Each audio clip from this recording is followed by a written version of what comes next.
The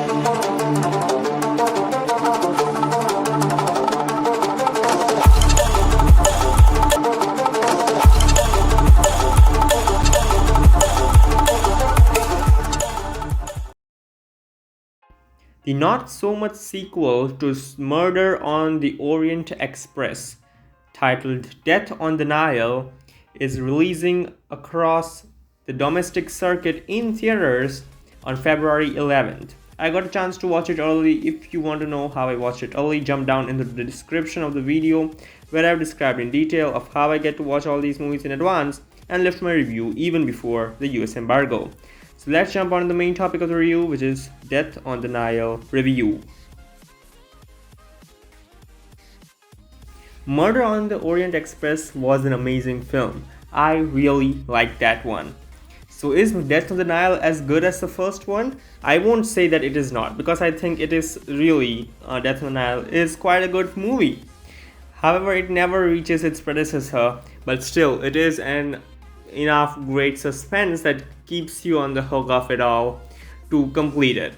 I was really interested to know what happens, so I never got bored watching this film. I was always in suspense and mystery, wondering who will be the killer. So that's a really great thing about the movie, that it does not lose you. It's not as entertaining as the first one, and even the mystery is not as good as Murder on the Orient Express. But still, Death on the Nile is enough good that it cannot be like completely ignored when it's compared to its predecessor. The acting over here, of course, both the first film and this one have a stellar cast, which have only Kenneth Branagh in common, and everyone's new.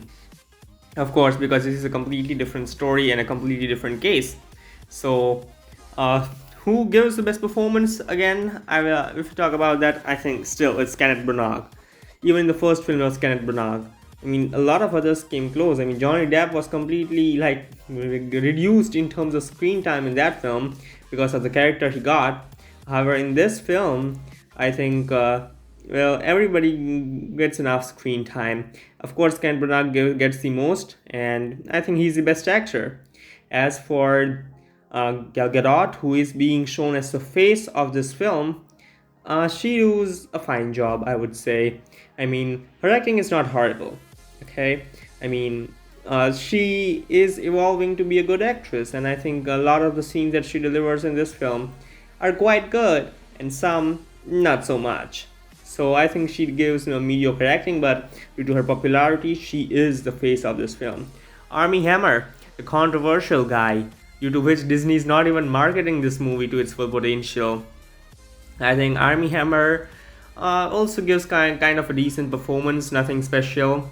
Letitia Wright was also good, but even she's a controversial actress these days. So I think these were like the big ones. And then there's Rose Leslie. She was also good, I would say. I think she was like quite good in a lot of scenes. So on that's everything on the acting front and the cast front. Direction, well, I would say this movie, as I said, does not keep you as interested as the first one did, but it still keeps you enough. So I don't think the direction is weak. It's just weaker as compared to the first film. This movie has a good mystery. As I already mentioned, it has a good mystery, and that's the only reason that keeps me going for watching the film. I mean, there's no one in the cast who makes me like watch them so that I can continue watching the film, but the mystery is quite good, and I absolutely like this film overall. The screenplay is well written, and the film is also well executed. The stakes are higher than the first film, in fact.